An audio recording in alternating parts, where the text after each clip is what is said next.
नमस्कार दोस्तों, मैं रोहित तिवारी आप सभी का आपके अपने YouTube channel knowledge academy by Rohit sir में स्वागत करता हूं। उम्मीद करता हूं आप सभी स्वस्थ होंगे, अच्छे होंगे और आपकी पढ़ाई लगातार अच्छी चल रही होगी। हमारे YouTube चैनल पर Allahabad high court group C और ग्रुप डी की स्टेनो की जो ड्राइवर की जो मैथ की क्लासें हैं लगातार चलती आ रही हैं।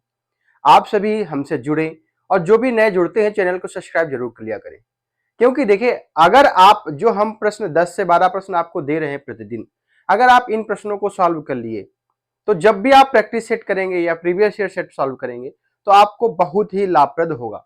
और उसके बाद में सबसे ज्यादा अच्छी बात यह है कि जब आप पेपर देने जाएंगे तो तब आपको ये इस चीज का एहसास होगा कि यही प्रश्न आपके पेपर में पूछे गए हैं, मतलब ऐसे ही प्रश्न आपके पेपर में पूछे गए हैं।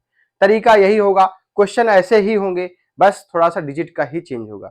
मैथ में पूरे नंबर लाने का इससे अच्छा अवसर आपके लिए नहीं है, इसलिए चैनल से जुड़े, चैनल को सब्सक्राइब करें और अपने दोस्तों के साथ भी शेयर करें।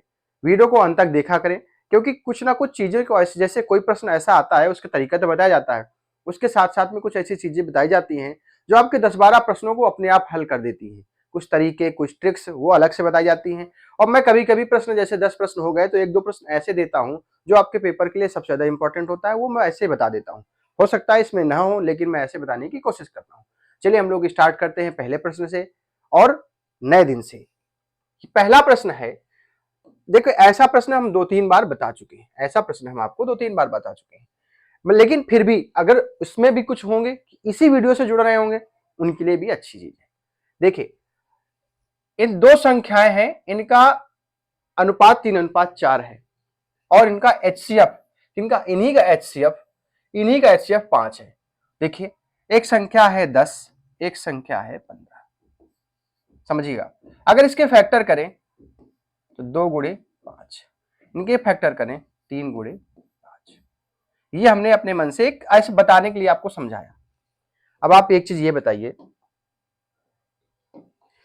कि अगर इसका एचसीएफ बताना पड़े, अगर इसका एचसीएफ हमें बताना हो तो इसका एचसीएफ क्या होता है? वह बड़ी से बड़ी संख्या जो दोनों को काट दे या दोनों में कॉमन, बड़ी से बड़ी संख्या क्या हो जाएगा?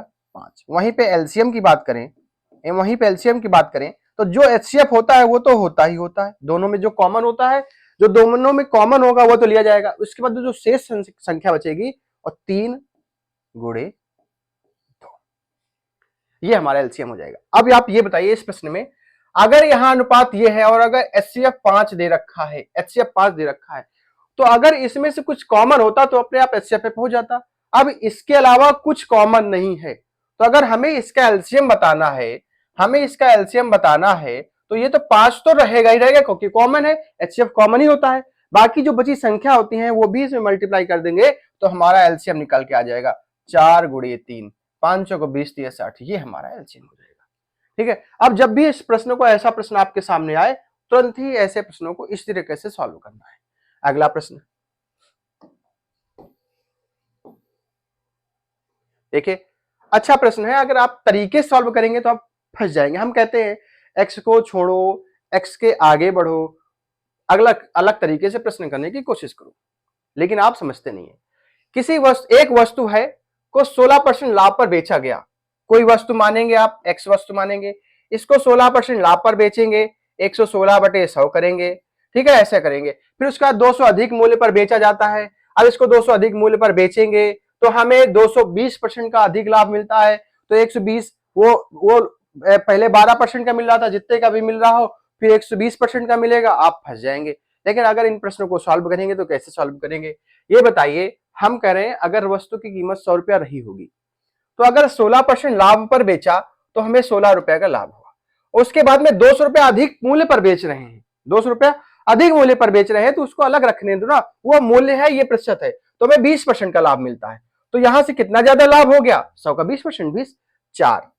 क्वेश्चन में 200 का लाभ, एक बराबर 50 के, एक बराबर 50 के, तो हमने राशि क्या मानी थी? 100, कितना आ गया? 5000। कुछ नहीं करना, सीधा आंसर बताना है। अब 16% का लाभ हो रहा था, 200 में अधिक बेचा, लेकिन यहां पे कितना लाभ हुआ? 20% का। 16 में अंतर 4 का, 4 बराबर 20 के, 200 के, 1 बराबर 5, 50 के, 100 बराबर 5000 के। खत्म आंसर। अगला प्रश्न अच्छा प्रश्न है, और अगर तरीका पता हो आपको तो बहुत अच्छा प्रश्न हो जाता है और इस प्रश्न को अच्छे तरीके से सॉल्व किया जा सकता है। देखिए, एक कोई जार है या बर्तन है, कोई जार है या बर्तन है, उसमें अम्ल और जल के 3 नमूने हैं, उनका अनुपात 2:1, 3:2, 5:3। समझिएगा, हम कह रहे हैं एक जार ये है, इसमें एक जार ये है, इसमें अम्ल और जल का अनुपात 2:1 है, 2:1 है। जो दूसरा जार है उस पे अनुपात 3:2 का अनुपात है। जो तीसरा जार है उस पे अनुपात 5:3 का अनुपात है। ठीक है, इन तो तीनों का कुछ अनुपात है और तीनों में कुछ मिश्रण रहा होगा।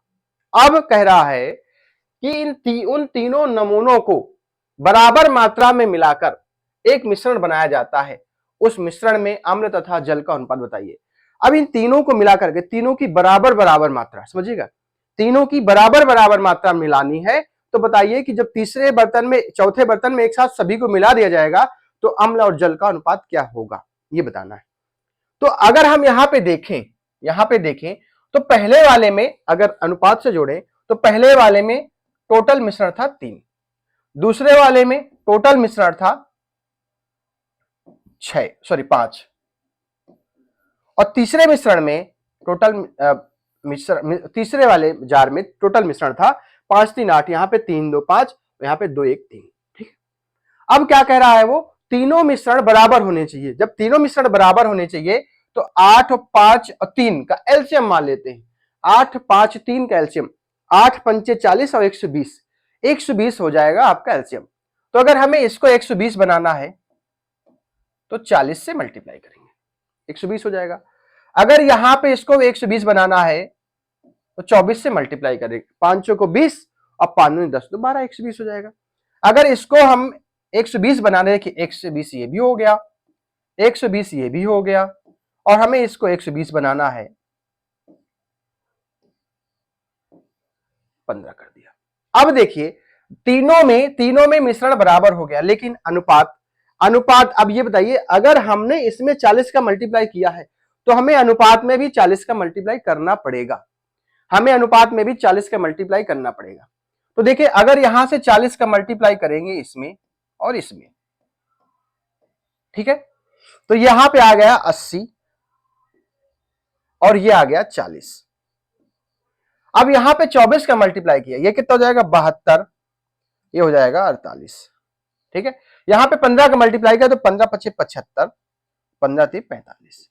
अब इसमें 5 2 7 और 7 7 14 8 6 20 2 22, 227, और यहां से 8 5 13 और 4 ते 12 13, 133। अनुपात कुछ कट रहा है, नहीं कट रहा है, तो हमारा ये अनुपात आ गया एक 227 अनुपात 133, 227 अनुपात 133। ठीक है, यहाँ पे 133 अनुपात 227 नहीं आएगा, क्योंकि अगर यहां से जल और अम्ल का पूछ लेता, ध्यान दीजिएगा, कभी कभी प्रश्न में ये चीजें दे रखी होती अम्ल जल, लेकिन जब पूछता है तो जल और अम्ल का अनुपात पूछ लेता है, उल्टा पूछ लेता है। लेकिन आपको पहला ऑप्शन 227/133 मिलेगा, आप लगा के चले जाएंगे, लेकिन एक्चुअल में सही हो ये वाला होगा।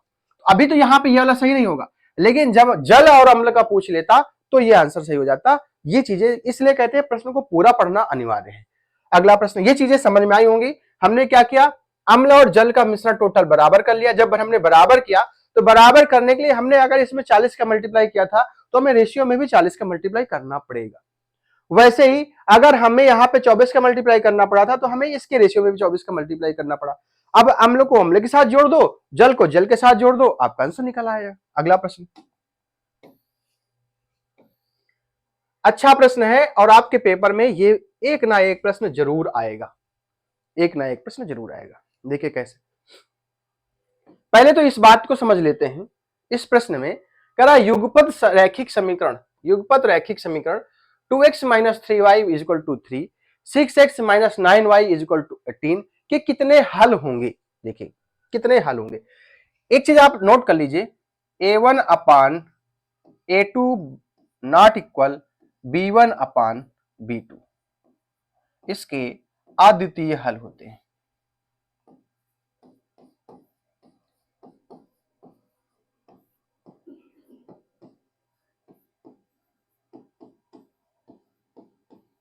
रेखाएं एक दूसरे को प्रतिच्छेदित करती हैं। रेखाएं, ये आप सीधा नोट करना है, प्रतिच्छेद करती हैं।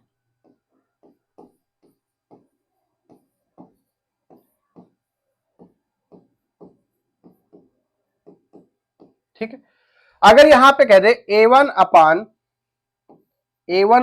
A2 बराबर B1 अपान B2 बराबर C1 अपान C2, इसके अनंत हल होंगे।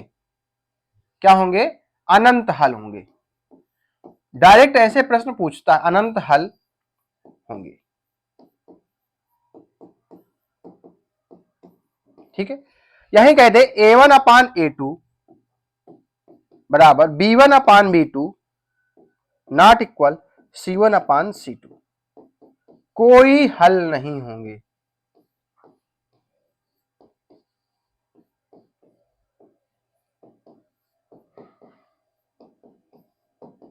इसको नोट करना है, ये आपके लिए इंपॉर्टेंट है। अब जो भी प्रश्न हम आपके, ये प्रश्न है, इसके अलावा हम दो प्रश्नों को और सॉल्व कराएंगे।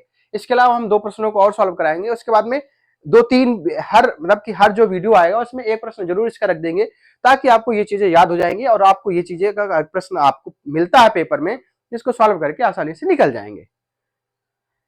ठीक है, इसको रफ कर देते हैं। अगर आप नहीं नोट कर पाए तो इसको रोक करके, वीडियो को रोक करके आप इसको नोट कर सकते हैं।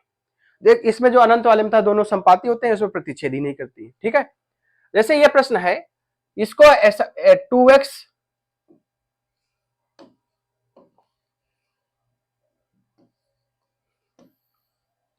2x माइनस 3y माइनस 3 बराबर 0, ये माइनस इधर आ जाएगा। यहां से ये आ गया 6x माइनस 9y माइनस 18 बराबर 0। ये हो गया A1 B1 C1, A2 B2 C2। अगर यहां से A1 2 B2 A1 अपान A2 6, ठीक है, बराबर B1 माइनस B1 कितना आएगा? माइनस का 2 अपान B2 माइनस का 9 बराबर। अभी अभी अभी समझते हैं, इस चीज को देखते हैं। अभी कुछ नहीं करना हमको। ठीक है, C1 अपान C2, C1 कितना है? माइनस 3 अपान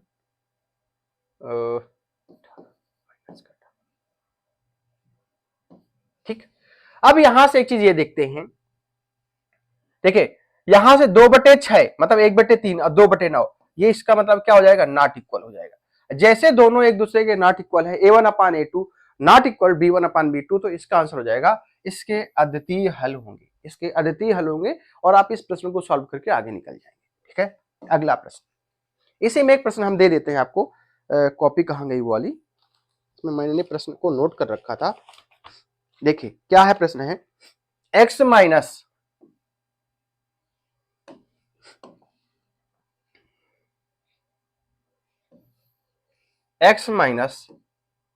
के y minus 2 is equal to 0, ये पहला समीकरण था। दूसरा था 3x minus plus 2y minus sorry plus 5 is equal to 0। अब यहां पे कहा है का अद्वितीय हल होगा।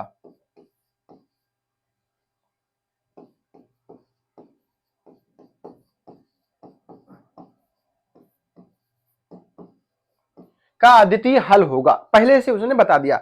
इसका मतलब जैसे इसने कहा तो A1 upon A2 not equal B1 upon B2, आपको ये दिमाग में आपके चल जाएगा। जैसे उसने कहा अद्वितीय हल होगा तो आपके दिमाग में ये चल जाना चाहिए। अब ये चल जाना चाहिए तो आपको क्या करना है, x की जगह में 1, x की जगह में 1, ठीक है। और ऑप्शन थे, मान लीजिए ऑप्शन इसमें है k not equal to 2/3, k not equal minus 2/3, ये ऑप्शन है। दूसरा ऑप्शन हो जाएगा ऐसे ही k बराबर 2/3, k बराबर माइनस 2/3, ये आपके ऑप्शन में है। तो इसका मतलब k का मान निकालना है, तो 1/3 अभी बराबर रखेंगे माइनस k/2, ठीक है। अब देखिए इसका मतलब ये बराबर नहीं है तो इसको नॉट इक्वल लगा देंगे, तो ये उधर जाएगा, तो के बराबर हो जाएगा -2/3। के बराबर क्या हो जाएगा -2/3। खत्म प्रश्न। ये आपका ऑप्शन आंसर सही हो जाएगा, के बराबर -2/3। खत्म। ऐसा ही प्रश्न जैसे उसने कहा अदिति, तो आपको तुरंत ही अदिति में जाना है। ऐसा एक प्रश्न और है, क्या है, कह के का मान बताओ, के का मान बताओ, के का मान बताओ, क्या है, 16x - 12y + 9 = 0। ठीक है, 12x + ky - 11 = 0 करा। इसमें लिख दिया कोई हल नहीं है, कोई हल नहीं है। जैसे कोई हल नहीं है आपके समझ में आया, तो a1/a2 बराबर b1/b2 नॉट इक्वल c1/c2। ये आपके दिमाग में तुरंत चल जाना चाहिए, ये आपके दिमाग में तुरंत चल जाना चाहिए। तो यहां से a1/a2 16/12 बराबर -12/k। ठीक है, अब यहां से 4 चौको 16, 4 तिया 12 और 4 तिया 12, तो यहां से मान आ जाएगा के बराबर आ जाएगा माइनस ये -3/3। कितना आ जाएगा, 1 आ जाएगा। खत्म, यही तो था। देखिए 16/12 बराबर -12/k। यहां तक कोई दिक्कत, चलो अब ऐसे करते हैं, के बराबर -12 × 12 यही तो होगा, ये इधर चला जाएगा, कोई दिक्कत। अब देखिए 4 तिया 12, 4 चौको 16, सॉरी 4 चौको 4 तिया 12, आंसर आएगा -9। खत्म, सॉरी 1 नहीं आएगा, -9 आंसर आएगा, इसमें आएगा -9, आपका ये आंसर हो जाएगा। खत्म। अगला प्रश्न, इसके प्रश्न आपके पेपर में पूछे जाते हैं, प्रश्न आपके पेपर में पूछे जाते हैं, इसलिए इसको दे दिया गया है। और जो भी दोबारा प्रश्न आएंगे तो आपको ऐसे प्रश्न दे दिए जाएंगे।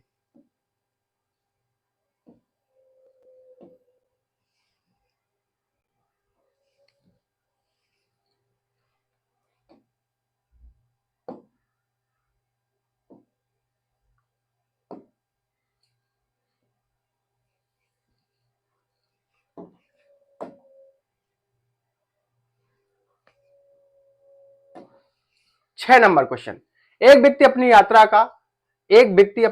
कार द्वारा, अच्छा प्रश्न है, अगर आप समझेंगे तो आपको ऐसा ही प्रश्न पेपर में जरूर मिलेगा। एक व्यक्ति अपनी कार द्वारा, या हम है अपनी कार द्वारा 9 बजे घर से निकलते हैं, 9 बजे घर से अपने निकलते हैं। कितने बजे निकलते हैं, 9 बजे हम अपने घर से, 9 बजे हम अपने घर से निकलते हैं सुबह के, और स्थान पी पर, ये कोई स्थान पी है, उसी दिन 1 बजे पहुंच जाते हैं, 1 PM पर पहुंच जाते हैं। तो हमें समय कितना लगा, 4 घंटे। समय कितना लगा, 4 घंटे का लगा।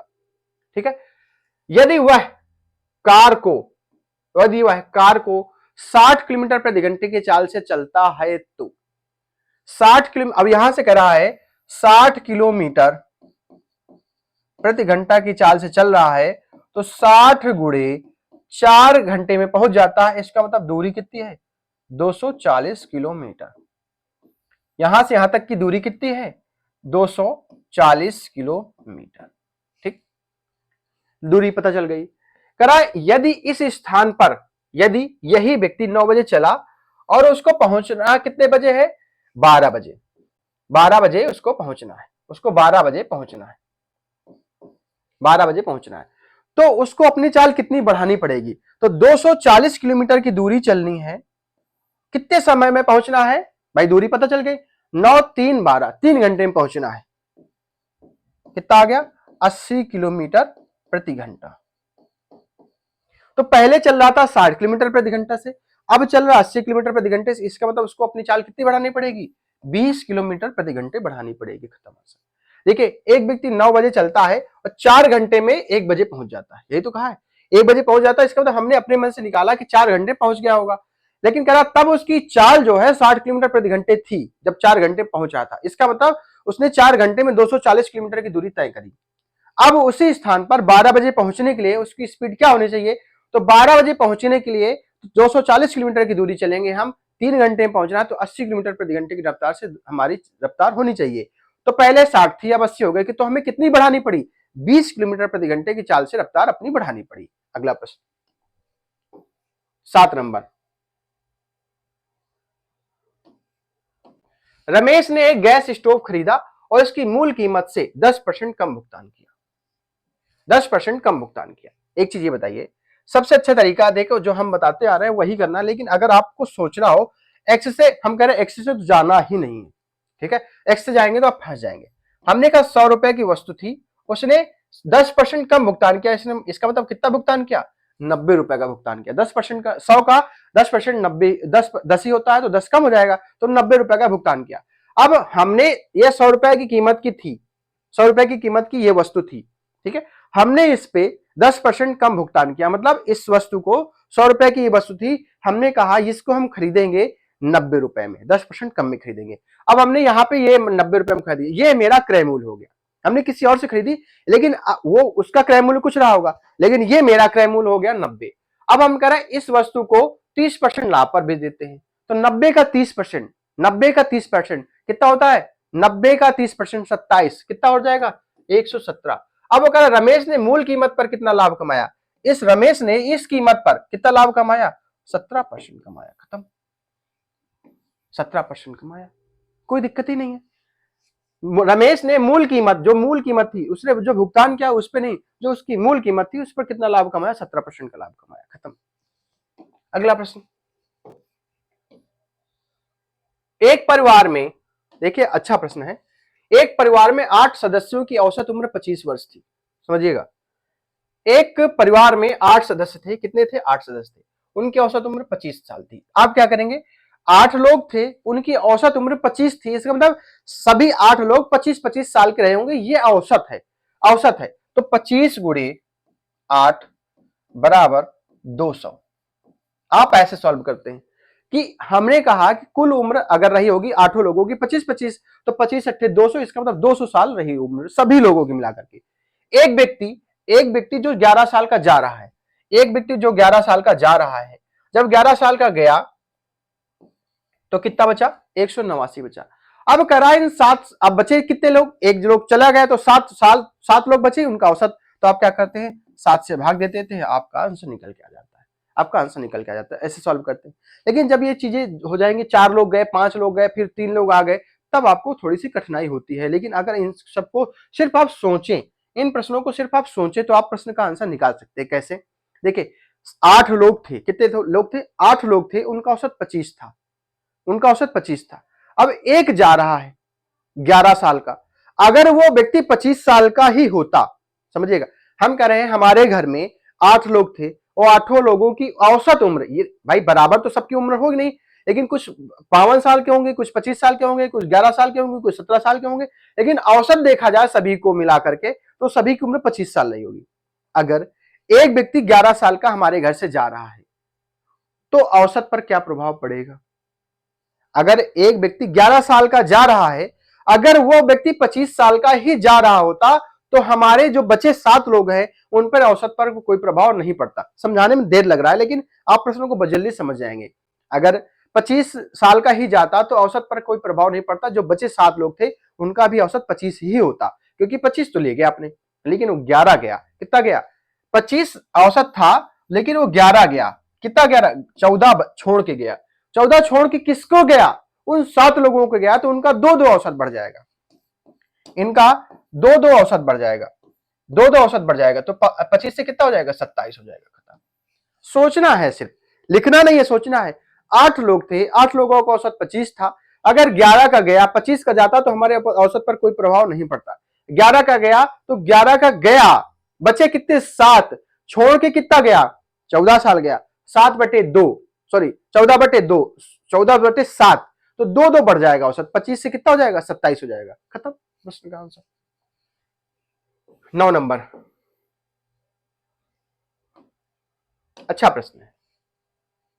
देखिए, ऐसे प्रश्नों को आप तुरंत ही सॉल्व करने मत चले जाया करिए, थोड़ा सा ऑप्शन पे जाया करिए, ऑप्शन पे दिमाग लगाया करिए। कह रहा है एपी में समांतर श्रेणी में 3 संख्या है, समांतर श्रेणी में 1 2 3 ये कोई संख्या है।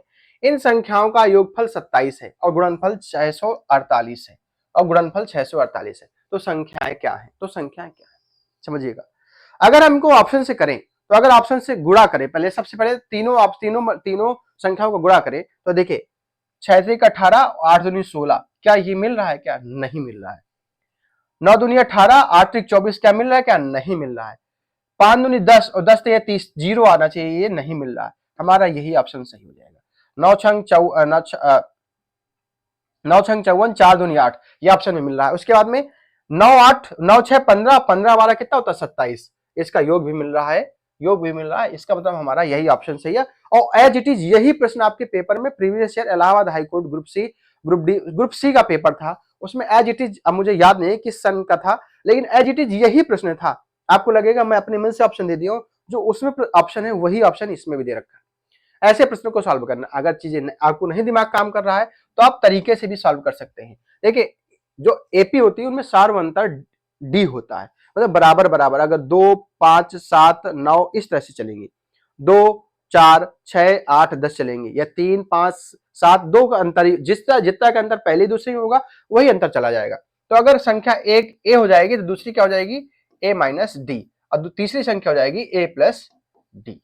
ये संख्या हो जाएगी, ये संख्या हो जाएंगे। अब इनका योगफल a minus D plus A plus D बराबर 27। ठीक है, अब यहां से देखिए d से d कट गया तो 3a is equal to 27, a बराबर आ जाएगा 9।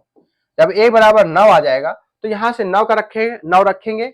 अब यहां से देखिए गुणनफल दे रखा है 648, तो देखिए a माइनस डी और a प्लस डी, एक ये हो गया a ब्रैकेट में, a minus D A plus D क्या होता है, ए स्क्वायर माइनस डी स्क्वायर, या ए स्क्वायर माइनस बी क्या होता है, ए प्लस बी ए माइनस बी, बराबर दे रखा है क्या 648। ठीक है, तो ए का मान रखेंगे 9, यहां 81 माइनस डी स्क्वायर, यहां से डी का मान निकालेंगे, फिर ए और डी में रख देंगे, आपका आंसर आ जाएगा। लेकिन अगर कोशिश करें ऑप्शन से एक बार देख लिया करें तो आपका प्रश्न जल्दी से सॉल्व हो जाएगा। ठीक है, यहां तक ये प्रश्न आपके समाप्त होते हैं, और उम्मीद है कि सारे प्रश्न आपको समझ में जरूर आए होंगे। इसलिए वीडियो को अंत तक देखा करें, चैनल को सब्सक्राइब किया करें, और चैनल को सब्सक्राइब करने में कोई कंजूसी ना किया करें। हमारे साथ जुड़ेंगे तो आपको लाभ ही लाभ होगा। हर तरीके के प्रश्न आपको मिलेंगे, जो आपके पेपर में पूछे जा सकते हैं वो, और जो प्रश्न में आपके पेपर में पूछे गए हैं वो सारे प्रश्न आपको हमारे द्वारा मिलेंगे। अगर हमें हमारे बताने या समझाने में कोई चूक हो रही हो, कोई दिक्कत हो, कोई गलती हो, तो आप कमेंट के माध्यम से उसको बता सकते हैं। हमें उस चीज, आपकी जो बात बताई हुई होगी वो हमें एक्सेप्ट है, हमें कोई समस्या नहीं है। मिलते हैं नेक्स्ट वीडियो में, धन्यवाद।